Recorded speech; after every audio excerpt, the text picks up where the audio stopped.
Hello guys, welcome to my YouTube channel time to study and art. इस video में हम BPSC 131 के third block का 7 unit cover कर रहे हैं और 7 यूनिट का थोड़ा सा मैंने 2 वीडियो अपलोड कर चुकी हूँ, तो ये इसका थोड़ा सा पार्ट रह गया था जिसके लिए मैं शॉर्ट वीडियो बना रही हूँ। इसमें उदारवाद की विशेषताएं, लोकतंत्र के गुण और लोकतंत्र के दोष, इस पर हम चर्चा करेंगे। तो चलिए शुरू करते हैं। सबसे पहला उदारवाद की विशेषताएं। तो उदारवाद की पहली विशेषता है जनता स्वयं अपने भाग्य की विधाता है। दूसरी है इसकी विशेषता, शासन का आधार विवेक है ना कि बल प्रयोग। तीसरी विशेषता है जनता का राजनीतिक शिक्षण। चौथी है जनता का नैतिक विकास। पांचवी है अधिकार व स्वतंत्रता की रक्षा।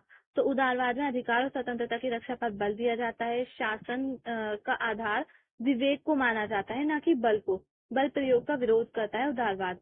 जनता को राजनीतिक शिक्षा देने की बात करता है उदारवाद। जब जनता को राजनीतिक शिक्षा दी जाएगी, जनता जागरूक होगी, तभी वे राजनीति में भाग ले पाएगी और लोकतंत्र मजबूत होगा इससे। जनता का नैतिक विकास। तो जनता का नैतिक विकास भी बहुत जरूरी है। जब तक जनता का नैतिक विकास नहीं होगा तो भ्रष्टाचार होता रहेगा लोकतंत्र, और इससे लोकतंत्र का बड़ा दोष है, लोकतंत्र को हानि पहुंचेगी इससे। और जनता जो है वो स्वयं अपने भाग्य की विधाता है, ये भी कहता है उदारवाद। अब इसमें स्टार्ट होगी लोकतंत्र के गुण। तो लोकतंत्र का पहला गुण है जन कल्याण की साधना। दूसरा है सबसे अधिक कार्य कुशल शासन।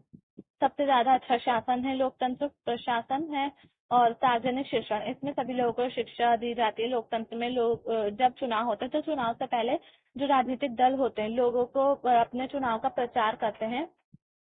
तो जब चुनाव होते हैं तो जो नेता होते हैं, राजनीतिक दल होते हैं, वो चुनाव प्रचार करते हैं, तो इसलिए ये सार्वजनिक शिक्षण हो जाता है।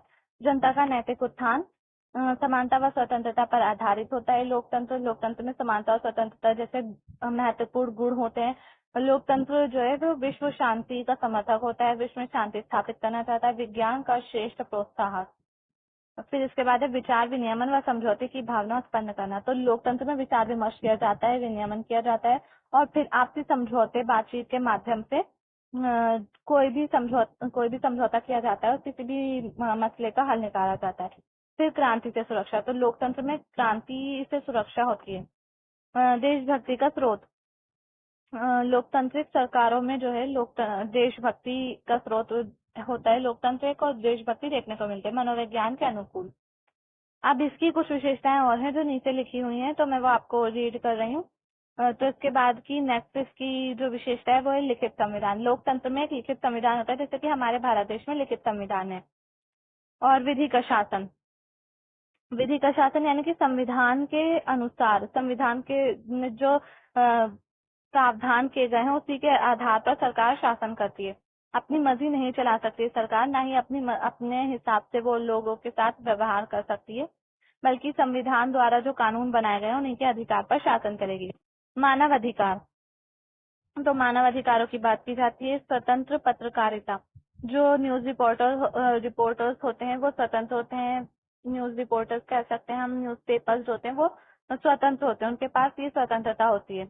वे सरकार की जो नीतियां उसकी आलोचना भी कर सकते हैं। वे स्वतंत्र होकर निष्पक्ष रूप से अपनी बात रखते हैं न्यूज़पेपर में। फिर विधायिका, कार्यपालिका और न्यायपालिका की शक्तियों का बंटवारा किया जाता है लोकतंत्र में। अब इसके बाद आएगा लोकतंत्र के दोष। तो लोकतंत्र के क्या क्या दोष होते हैं। पहला इसका दोष है अयोग्यता की पूजा, मूर्खों का शासन। मतलब लोकतंत्र में कोई भी व्यक्ति शासन में आ सकता है, सत्ता में आ सकता है। तो अगर वे कभी कभार ऐसा भी हो जाता है कि कोई अयोग्य व्यक्ति आ जाता है तो उसको जिसको जनता चुन लेती है, कभी कभी ऐसा होता है कि वो अयोग्य व्यक्ति होता है, जिसकी वजह से देश का जो शासन व्यवस्था है वो पूरी तरह से खराब हो जाती है। तो ऐसा जनरली नहीं होता है, लेकिन कभी कभार हो जाता है ऐसा भी लोकतंत्र में। फिर उसके बाद है भ्रष्ट शासन व्यवस्था। तो लोकतंत्र में बहुत ज्यादा भ्रष्टाचार होता है, भ्रष्टाचार होता है, तो इसमें भ्रष्ट शासन व्यवस्था भी। अनुत्तरदायी शासन। इसमें कोई उत्तरदायी नहीं होता है। लोकतंत्र में चुनाव किए जाते हैं, चुनाव के आधार पर ही तो चुनाव कराए जाते हैं और चुनाव के माध्यम से सरकार बनाई जाती है। उत्तरदायी शासन नहीं होता, जैसे पहले टाइम में होता था, राजा महाराजा होते थे तो फिर उनका जो बेटा होता था वो शासन व्यवस्था में आ जाता था, शासन संभालता था। दर प्रणाली का अधिकतर प्रभाव। सार्वजनिक धन व समय का अपव्यय, राजनीतिक शिक्षा का दंभ, पेशेवर राजनीतिज्ञों का विकास। युद्ध व संकट का समय निर्बल, मतदाताओं की उदासीनता, लोकतांत्रिक समानता एक भ्रम। तो लोकतंत्र में जो समानता होती है वो एक भ्रम की तरह होती है। लोकतंत्र में दल प्रणाली का बहुत ज्यादा प्रभाव होता है। अगर दल नहीं होंगे तो सरकार नहीं बनेगी। लोकतंत्र में सबसे ज्यादा महत्वपूर्ण होते हैं दल। दलों के आधार पर ही लोग किसी एक दल को चुनते हैं, चुनाव होते हैं और फिर उसके आधार पर ही सरकार बनती है। कोई एक दल सरकार बनाता है या फिर अब आजकल जो है बहुदलीय व्यवस्था चल रही है। तो बहुत सारे दल जो है वो मिलकर गठबंधन करते हैं और फिर उसके बाद सरकार बनाते हैं। तो इसलिए लोकतंत्र में दल प्रणाली जो होती है वो बहुत ज्यादा महत्वपूर्ण होती है। अब राइस ने लोकतंत्र के बारे में कहा, ये कहते हैं कि लोकतंत्र पर अनेक आक्षेप किए जा सकते हैं, लेकिन लोकतंत्र से अच्छी शासन व्यवस्था की खोज मानव जाति ने अभी तक नहीं की। और ये सही बात है। लोकतंत्र से अच्छी शासन व्यवस्था आज तक नहीं हुई है। तो गाइज ये वीडियो खत्म हो गई है। मैंने शॉर्ट वीडियो बनाई थी ये। So thanks. अगर आपको पसंद आए तो प्लीज लाइक करें, शेयर करें, चैनल को सब्सक्राइब करना ना भूलें।